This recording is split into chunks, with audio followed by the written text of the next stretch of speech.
Hello friends, welcome to SahuStudies. In this video, we are going to discuss about iterator functions which are available in Power BI. So what are the iterator functions and what generally they do?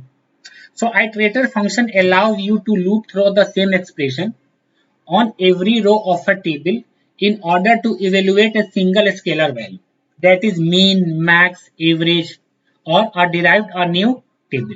So whenever a such kind of a scenario occur, that we need to loop through the same expression on every row of a table, then every row of a table to evaluate a single scalar value. Then with the help of a DAX iterator function, we can able to achieve it. So some common iterator functions are concatenate x, average x, and rank x. So I will going to discuss in detail of each and every iterator function in my coming video. This is the only overview to understand that which are the iterator functions which exist in Power BI. So let's discuss some use case.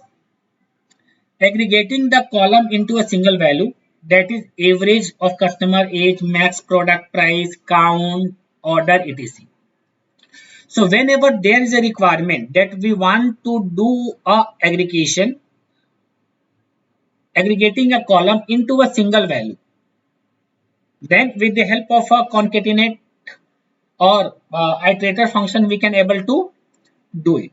Returning a table of data, that is add columns and selected columns. So with if you want to return a table of data, that is add columns and selected columns, then with the help of iterator function we can able to get those data as well. Thank you. If you like content of my video, then please subscribe my channel, like it, comment on it, and press the bell icon to get notification whenever I add videos.